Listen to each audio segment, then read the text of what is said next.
addunyaa kana jijjiiruuf meeshaa guddaan humna jabaa qabu barnootadha. Barnoonni beekumsa, dandeettii fi amala uumamaan fudhannee gara addunyaa kanaa dhufne gabbisuu fi doofummaa balleessuuf kan gargaarudha. Ijoollee lammiin barate rakkoo hawaasni kun qabuuf furmaata kaa'uu bira darbee ija fageessee argee waa qorachuu danda'u qabaachuu fi namoota waliin hariiroo gaarii akka qabaannu nu taasisa. Nagaa isin gaafachuu hin daganne.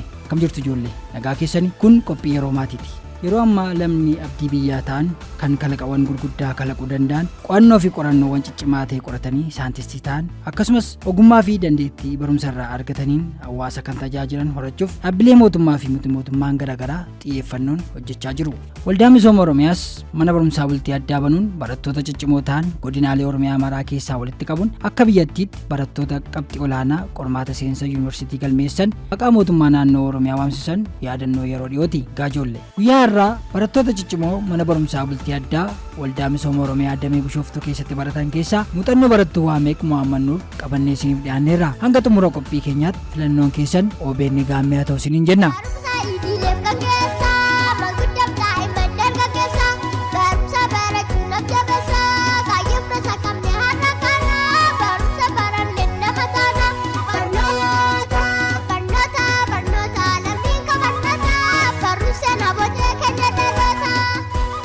Carraa kana naa kennu keessaniif galatoomaa jechaa duraan dursa. Maqaan koo Waameek Muhammad Nuur jedhama. Kan hin baradhu mana barumsaa bultii addaa Waldaa Misooma Oromiyaa Damee Bishooftuudha fi barattuu kutaa 10ti. Haalli asitti ittiin dhufne jalqaba qormaata ministirii yookiin immoo qormaata elementarii isa xumuraa fudhanneetiin ijoollee qabxii olaanaa qaban biiroon barnoota Oromiyaas ta'e Waldaa Misooma Oromiyaa dorgomsiiseetiin qormaata qoruudhaan kan as galchi keessaa isii takkaadha. Fi haalli asitti ittiin galuu danda'ee fi inni mul'anni kiyya isa duraanumarraa kaasee iyyuu mana barumsaa kana ni argina. Ijoolleen qabxii guddaa olaanaa fidaniitiin akka biyyaattis ta'ee akka naannootittis yommuu badhaafaman yommuu qabxii olaanaa galmeessaniitiin haala adda addaatiin yommuu iskoolaarshippiis argataniitiin biyya alaatti baratanii fi uummata isaanii jijjiiruuf carraa argatan ni arga ture. Maatii kiyya koo walis nan arga ture fi mul'ata guddaan qaba ture mana barumsaa kana seenuuf jechuudha. Fi akka rabbi jedheetis rabbi na qarqaareetiin as galuu danda'ee jira. Bara 2015 qorammeetiin turreeyyuu jechuun barattoonni qabxii 87 ol fidan jechuudha gama shamarraniitiin jechuudha gama dhiirotaatis 90 oli isaan keessaa ishii takka ta'eetiin mana barumsaa kana seenuufan qabxii guutuu argadhee yookiin immoo qabxii olaanaa fiduudhaan mana barumsaa kanatti seenuu danda'eera jechuudha.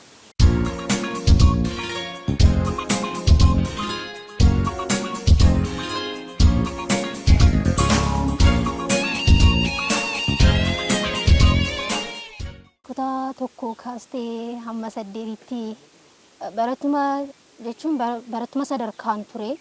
Kutaa tokkoffaarraa kaaseetiin tokkoffaa ba'an ture jechuun abbaan kiyya saatii kiyyas barnoota kiyya irratti sirriitti na jajjabeessuu baradhuudha jechuun yeroo hundaa kaayyoo kiyya irratti fi barnoota kiyya irratti na qarqaaru turani.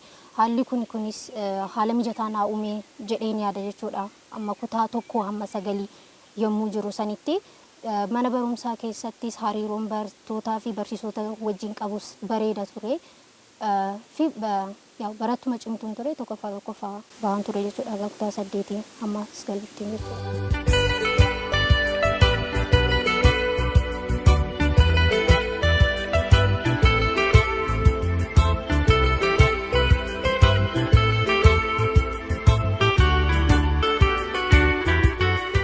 Jalqaba irratti wanti na gargaare kilaasii keessatti barsiisonni jiranii barsiisonni sirriitti nu qarqaaru nu wajjin ta'u gaafii nu gaafanneef deebii nuuf kennu turani.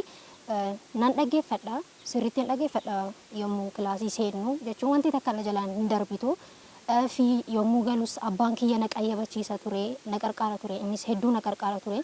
Maatiin haati kiyyas harmeen kiyyas na qarqaartiste jechuun jiramti saayikooloojikaalii wantootni barataa tokkoof barbaachisan jabaadhu ati dandeettaa nama akkanaati jechuun wanta baay'ee naan jedhaatini na jajjabeessaa turani. Abbaan koos na qayyabachiisa ture anis hamman danda'een fi barattoota wajjinis ta'ee obboleettiin kiyyas ni jirti. Isii wajjin ni qayyabanna jechuudha manatti. Doofummaa mancaasee lammiilee kan qabu barnoota beekumsa sammuutiin kan biyya ijaaru barnoota qaroomaan jiraachuuf barnoota madda beekumsaati barnoota barnoonni hundumaaf barnoota ibsaa jireenyaati barnoota.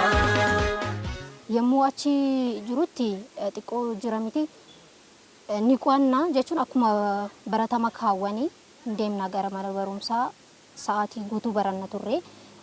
Erga deemnee booda erga mana barumsaatti deebinee booda sa'aatii qabnu keessatti yookiin immoo yeroo achi jidduu qabnu keessatti ni qo'annaa hojii manaa yookiin namni hojjannaa yookiin immoo duubatti hafneetiin barattoota irraa isa inni barattoonni kuuwwan yommuu gadhiifaman duubatti hafneetiin haala qayyabannaa turreetu jira fi mana barumsaa dursee deemuudhaan nan qayyabadha ture wantoota akka laayibiraarii fi kanneen kana fakkaatan ni fayyadama ture.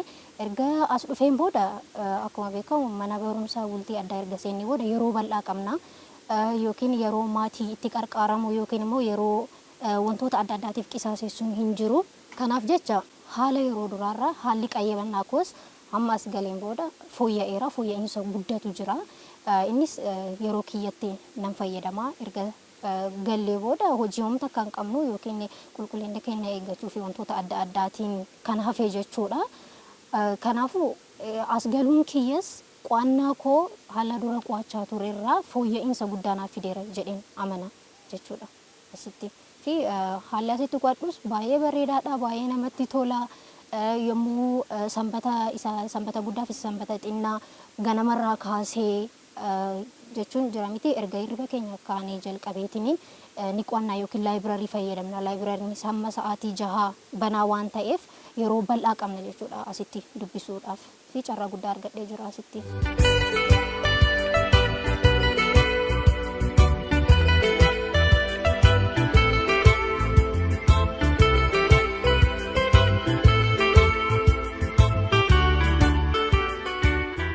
Waldeeggaruu irratti jechuun hamma dura tureerraayyuu hamma kutaa tokko hanga 8 baranneerraayyuu erga as gallee booda ijoolleen baay'ee wal qarqaarra. Ijoollee wajjin wanta nuun gallee jalqabumaayyuu osoo barsiisaa biran deeminiyyuu barataa gaafanniitiin wal hubachiisna. Haalli itti hubannus jira jechuun carraa baay'ee qabna. Waliin taaneetiin ni qo'annaa. Ijoolleen as keessa jiran baay'ee wal qarqaaru. Jechuun haala qo'annaatiin tokko kan hin gallee fi ibsu irratti wantoota adda addaa irratti baay'ee waliin hojjannaa. Tokkummaa keenyas haaluma kanaan cimsataa jirra jechuudha. Uumama dacheerraa sirnaan qoratanii kan dhugummaachanii kalaqaa isaanii.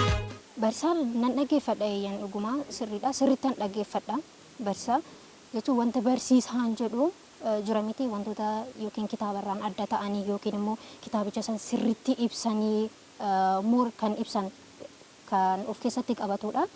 Kana ijoolleen immoo akka raawwatanii fi barsiisota isaanii sirriitti dhaggeeffachuu qabu jechuun barsiisaa dhaggeeffachuun faayidaa guddaa qaba. Qormaata irrattis ta'ee wantoota baranne akka yaadannu fi amma fakkeenyaaf namni tokko wanta dubbiseerra wanta dhaggeeffatee mitiire kan sirriitti hubachuu yookiin immoo sirriittis yaadachuu kan danda'u. Kanaafuu barsiisota keenya sirriitti dhaggeeffannaa. Amma fakkeenyaaf barnoota histirii irratti kaasuu dandeenya. Histirii yoo jedhame seenaan egaa wantoota baay'ee bal'aa qaba miti. Wantoota asiin dura turan wantoota kitaaba qofa irratti barraa'anii miti. Kitaabarra limit ta'ee barraa'uu danda'a. Garuu barsiisaan keenya wantoota san wajjin wal qabatan bal'isanii tiniin waan nutti himaniif isarrattis nan dhaggeeffadha sirriitti nan dhaggeeffadha jedheetiniin amana haala kiyyaanii fi dhaggeeffachuun sunis sirriitti na fayyadeera. Qormaatichas akkan hojjedhu sirriitti na fayyadeera jedheen amana barnoota hundarrattuu jechuudha.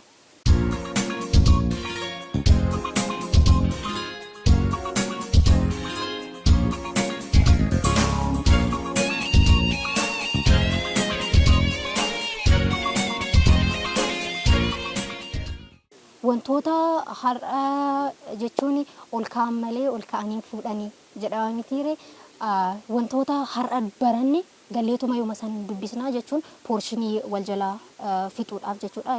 Yoo maaliif yoo jenne immoo erga yoo wanta har'a barattee deemteetiniin har'an qayyabattu taanaan yookiin immoo har'a wal jalaan baasu taanaan sumarratti kuufamaa deema. Isa kana immoo yommuu qormaanni ga'ee honna jechuu yookiin immoo irraa qo'atanii fixuun baay'ee namatti ulfaatu danda'a. Kanaaf jecha immoo wantoota har'a baranne yookiin immoo wantoota guyyaa san baranne galleetiniin galgala akkuma isin jedhe yeroo baay'ee qabna, yeroo bal'aa qabna barnootaaf qofa waan as ta'eef jechuudha.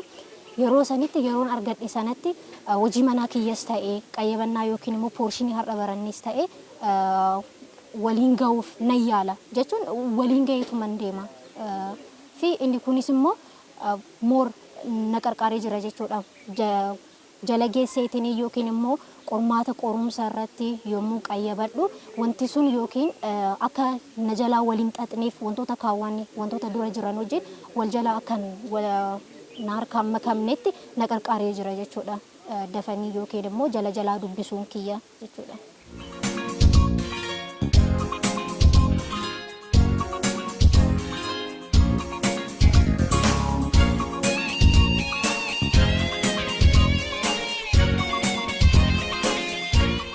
Mana barnootaa hundarrattu yookiin immoo sirumayyuu as keessatti barattuu shamaraa takkaaf maatirraa adda ba'anii dhufaniitiin as barachuun baay'ee ulfaataadha.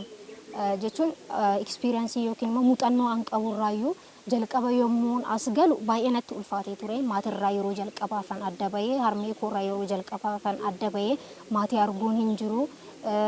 Kanaafuu dubartoota irratti baay'ee ulfaata. Jira miti pireesharii baay'ee qaba. Garuu dubartoonni namni tokko yoo mul'ata qabaate mitiire cimeetiniin qormaata san keessa cabseetiniin kan bahuu qabu. Kanaafuu kaayyoo kenna irratti yookiin shamarran kaayyoo kenna irratti cimuu qabna. Yoo wanta fuulduraa qabaanneedha miti amma jechuun fakkeenyaaf amma dubartiin takka deemtee haadha ta'uun isheen hafuu obboleettiidhasi. Garuu obboleettii barattu haadha baratte obboleettii baratte ta'uu qabna. Kanaafuu kaayyoo kenna irratti cimneetiniin hojjechuu qabna. Kaayyoo kenna irratti haa cimnu. Gufuun amma nu mudatu jira miti warqeen ibidda keessa seeneetiniin cimeetiniin ba'a miti warqeen qoramuudhaaf warqee ta'uu isaa adda baasuudhaaf ibidda keessa seenuu qaba. Haaluma kana nutis qormaata nu afoo jiran yookiin immoo qormaata nu mudatan sirriitti dandamanneetiniin keessa darbineetiniin fakkeenya dubartoota hundaa ta'uu qabna jedha ergaan isaanii dabarsu kanadha. Barumsa idileef gaggeessaa maguddaaf daa'imman dargaggeessaa barumsa barachuun abjabeessaa kaayyoo fedha qabne har'a kana barumsa baranne nama taana barnoota lammiin qabannata barumsa namoota kenna dhaloota. Dhuguma waa'in sooshaal miidiyaa kanaa keessumattuu bara keenya kana keessa akka malee namni araada isaatii qabamaa jira. Jechuun mana barumsaa kana keessatti erga jiraannee yookiin immoo erga barataa tokko taanee kaayyoo erga qabaannee sooshaal miidiyaa wanta nu fayyaduuf qaba, wanta nu miidhus qaba. Yoo baay'ate hin beekna namni hunduu akka miidhaa geessisu jechuudha.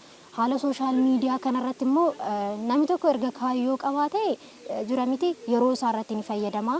Sooshaal miidiyaa irratti yeroo isaa hin balleessu. Karaa kana jechuuf jalqaba kaayyoo qabaachuu qabna. Fi haala itti fayyadama sooshaal miidiyaa kanarratti immoo akka mana barumsaa keenyatti yeroo hundaa nuu kennama jechuun muuxannoowwan adda addaa warroonni adda addaa dhufaniitiin eksperiensii isaanii nuuf kennu.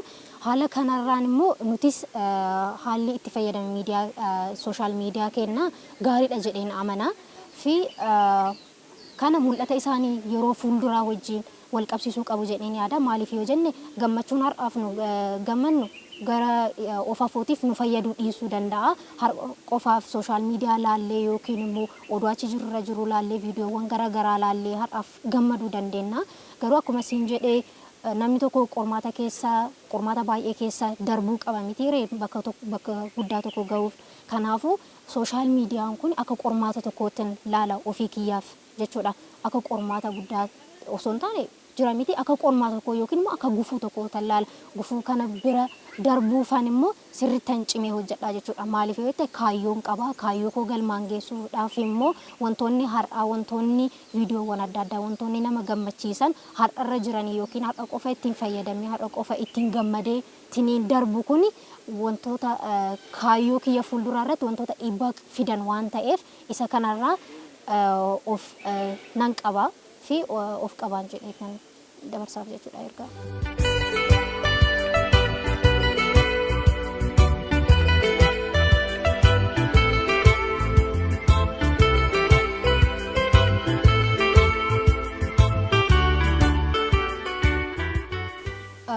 Barnoota kiyya isa darbee fooyyessuuf namni tokko wantuma kufeerraa barataa kufaatiin kenna nu barsiisa malee nu miidhu jechuun nama kufaatii tokko irraa baratu yoo ta'e jechuudha.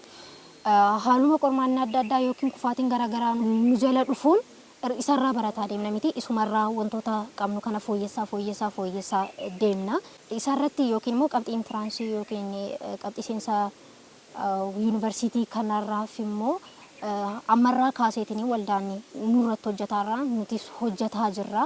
Ofirrattis barattoota kaawwan irrattis waliin kennaan gareen hojjechuu irrattis hojjetaa jirra fi qabxii kanas gaarii fidna jedhee tan amana akka barattuu odaa tokkootti jechuudha fi wal qarqaarraa haala qo'annaa kiyyaa immoo haala itti fayyadama yeroo kiyyaan immoo yoo ilaale adadaan fooyyessaa deema. Maaliif yoo jette guyyaa tokko yommuu wanta tokko yookiin immoo wanti duubatti na harkisu tokko yommuu arge deebi'eetiniin maaltu of duubatti na harkise laata jedheetiniin waan of ilaaluuf jechuudha of waan calaluuf wantoota san keessaa bahuufan nan yaala guyyaa guyyattan of fooyyessaa deema jechuudha haala qo'annaa koorrattis.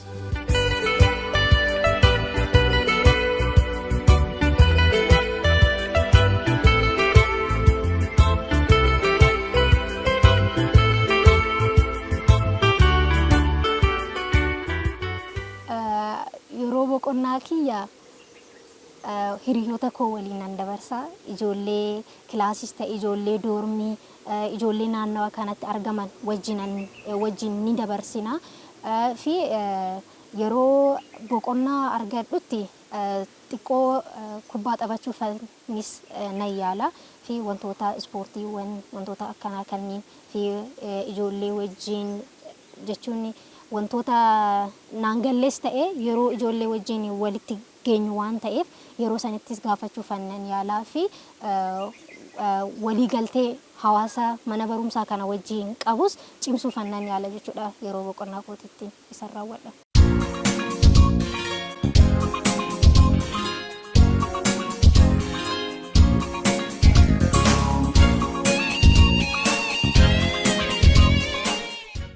Dhugaa dubbachuudhaaf yommuu jalqaba mana barumsaa kana seennu warroonni bulchiinsaas ta'e warroonni kaaffee akkanatti waan tiriit nu godhan hin seene tureyyuu yommuu jalqaba as seennu haalli simannaa isaaniirraa kaasee jechuun baachiiwwan nu dura turan jechuudha.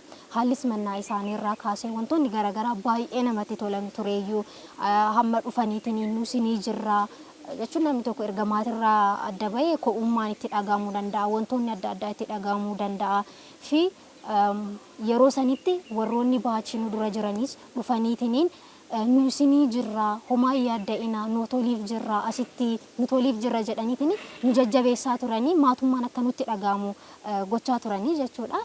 Gama kaaffeetiin haala baay'ee namatti tolu jechuun haadholii keenya isaanii wanta biraa kan isaanii ibsu hin qabu haadholii keenya wantoota nu rakkannee nu gaafataniitiin nuuf kennu yommuu xiqqoo dhukkubsannees jechuun jira miti nyaanni nuuf ta'u yoo didees nyaata biraa jijjiiruudhaan akkuma haadha keenyaatti tiriit nu gochuudhaan baay'ee nu faana jiru yookiin nu qarqaaraa jiru jechuudha. Gama bulchiinsaatiinis yoo ilaalle gama bulchiinsaatiin wantoota rakkannee wantoota doormii keessatti rakkannu adda addaa nu gaafachuudha rakkoo kennaa nuuf furu. Gama biraatiin gama doormitariidhaan yoo ilaalle akka haadha keenyaatti doormitarii akka haadhaaf abbaa keenyaatti nu ta'anii yommuu barataan tokko dhukkubsatellee dhufaniitiin gaggaafachaatiin wantoota baay'ee karoora hubataa jiran jechuudha. Inni caalummoo barsiisota keenyaadha. barsiisotni keenya akka abbaa keenya akka hiriyaa keenya ta'aniitiin wantoota nu dhiban yookiin immoo wantoota difficult nutti ta'an baay'ee nu qarqaaru. Gorsa nuuf kennuudhaan yommuu wanti tokko nu mudatu gorsa nuuf kennuudhaan barsiisonni keenya baay'ee nu cinaa dhaabbatu jechuudha. Haala kana galatooma jechuu barbaada barsiisota keenya. Doofummaa mancaasee lammiilee kan qabu barnoota beekumsa sammuutiin kan biyya ijaaru barnoota qaroomaan jiraachuuf barnoota. Barnoonni hundumaaf barnoota ibsaa jireenyaati barnoota. Mul'anni ani fuulduratti qabu jechuun namni tokko ofumarraa jalqaba. Nama of fooyyessee erga of fooyyessee booda maatii isaa fooyyessee maatii isaarra darbee hawaasa isaa saba isaa fi biyya isaa nama fooyyesseetiin bakka guddaa tokko ga'uun ta'uu barbaada. Mul'anni koos isa galmaanis nan ga'a jedheetiin abdadha. Ani kan ta'uu barbaadu sarjoonii ta'uu barbaada jechuun nama sarjarii hojjetu jechuudha. Gama fayyaatiin meedisinii erga baradheen booda sarjoonii ta'uu barbaada. Itti deemaa jira jechuudha isaa. Doofummaa mancaasee lammiilee kan qabu barnoota beekumsa sammuutiin kan biyya ijaaru barnoota. Dhugaa dubbachuudhaaf maatiin koo sirriitti na qarqaaran. Fakkeenyaaf amma abbaan kiyya riiferansii kitaabota garaagaraa naaf bituudhaan wantoota gaaffii natti ta'an naaf deebisuudhaan na wajji qayyabachuudhaan na qayyabachiisuudhaanis ta'e wantoota garaagaraatiin na qarqaaru jechuudha. Maatiin kiyya haala kanaan na qarqaaraa turaniiru. Jechuun jiramii akka daa'ima tokkootti yommuu duraan jirru irratti taphanii jaallanna waca kana iddoo wacaa kana jaallachuu dandeenya. Yommuu sanitti immoo maatiin xiqqoo si qabuu qabamti isarraa na qabanii jiru jedheen amana sirriitti jechuun gama wacaatitti deemnaa yookiin immoo gama taphaa qofatti deemnaa jechuun faayidaan barumsaa yommuu yeroo itti nuun galle sanatti jechuudha. Isarraa na qabuun haala yeroo amma irra jiru kanaaf haala qayyabannaa akkamitti akka qayyabatamu barumsi akkamitti akka barumsa kiyya irratti cimu akka qabu gorsa adda addaa laachuudhaan fi bakka loluu qabanattis loluudhaan haala amma irra jiru yookiin immoo cimina kiyyaaf hundeenaaf ta'anii jiru jechuudha isaan.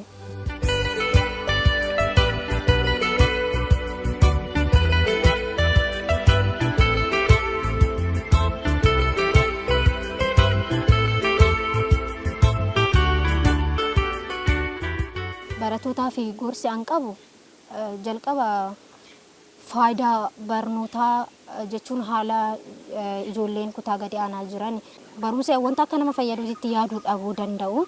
Garuu barumsi baay'ee nama fayyada. Kalaqa yeroo ammaa itti fayyadamaa jirru kanneen ismaarfoonii ta'ee wantoota adda addaa kanneen nama baratetu uume. Kanaafuu addunyaa keenya jijjiiruuf ofis jijjiiruufis ta'ee gara fuulduraatti biyya keenyaaf jijjiiruuf barnoonni baay'ee barbaachisaadha. Kaayyoo qabaadha. Kaayyoo keessan irratti cimaa jechuu barbaada. Kanuma gorsaan qabuusa.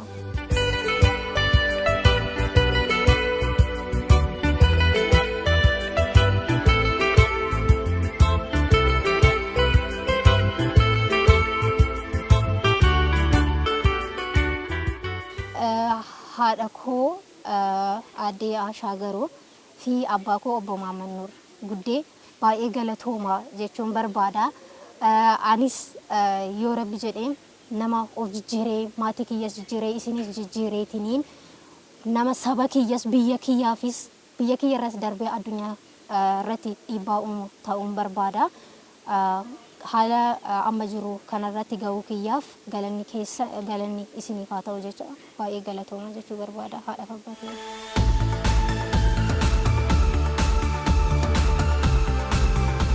Egaa ijoollee qophiin keenya guyyaa har'aatiif qindeeffannee dhiyaanne isinitti tole muuxannoo guddaa akkasiin argattan shakkiin qabna. Isinis barattoota ciccimoo ta'uudhaaf yeroo keessanitti sirnaan fayyadamaa.